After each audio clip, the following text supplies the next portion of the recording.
Καλησπέρα σας και καλό Σάββατο. Πάμε να φτιάξουμε μαζί γιουβαρλάκια.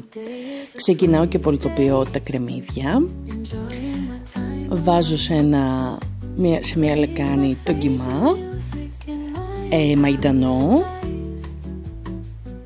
ένα αυγό, τα κρεμμύδια μου,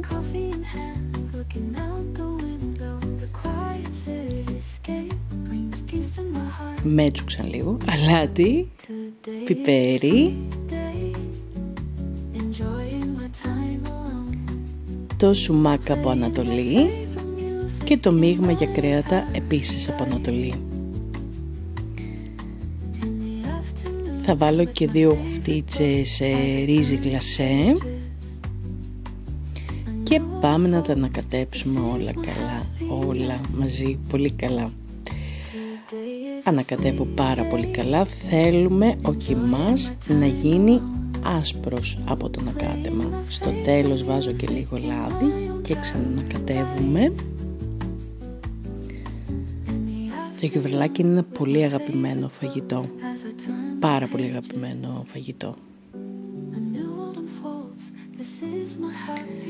Ανακατεύουμε πάρα πολύ καλά και αφού είναι έτοιμος ο κιμάς μας, πάμε σιγά σιγά να τα πλάσουμε.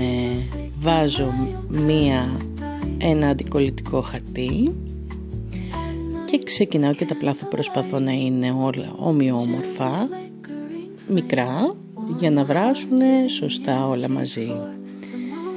Πλάθουμε πολύ καλά, να μην μας ξεφύγει τίποτα.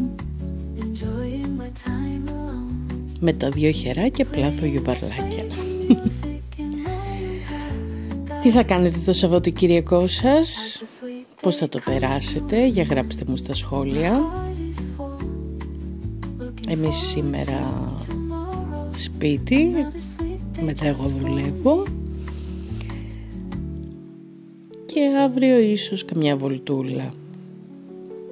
Κυριακή αύριο καμιά βολτούλα.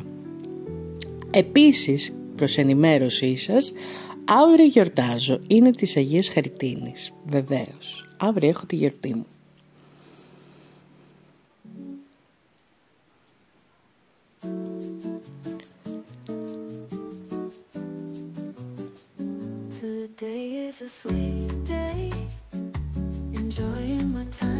Μιλάω και λίγο με το μικρό, γι' αυτό με βλέπετε και κοιτάω συνέχεια από εκεί, το στόμα μου ανοίγω-κλείνει, μιλάω με το μικρό μου.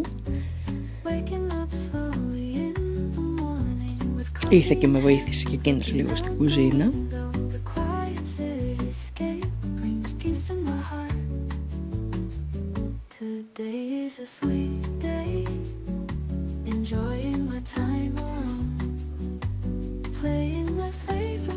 Και αφού έχουμε τελειώσει τα γιουβαρλάκια μας, τα έχουμε πλάσει πολύ καλά και τα έχουμε κάνει στρογγυλά, θα τα αφήσουμε να ξεκουραστούν μέχρι να βράσει το νερό. Στο νερό έβαλα ό,τι έβαλα και στα γιουβαρλάκια: αλάτι, πιπέρι, σουμάκ και το μείγμα για τα κρέατα για να νοστιμεύσει και λίγο λαδάκι.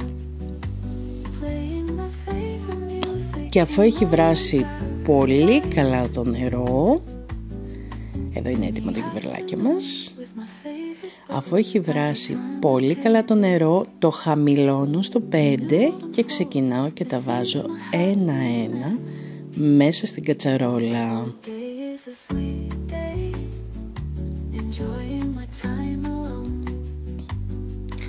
Τα προσθέτω σιγά σιγά ένα-ένα. Αγαπημένο φαγητό, πραγματικά αγαπημένο φαγητό. Και πάμε να ξαφρίσουμε, γιατί εννοείται πως είναι κρέας, θα βγάλει τον αφρό του και οπότε το ξαφρίζουμε συνέχεια. Το ξαφρίζω και τώρα πάμε να φτιάξουμε το αυγολέμονο, γιατί οι γιουβαρλάκια χωρίς αυγολέμονο δεν γίνονται. Στίβω 1,5 λεμόνι, 2 αυγά, τα βάζω μέσα στο μούλτι, τα πολυτοποιώ, προσθέτω το λεμόνι, το πολτοποιώ και με γρήγορες κινήσεις βάζω μία κουταλιά της κουτάλας και είναι έτοιμο. Το βγάζω και το ανακατεύω και το βγάζω εννοείται από τη φωτιά. Σας ευχαριστώ πάρα πολύ. Καλό Σαββατοκύριακο.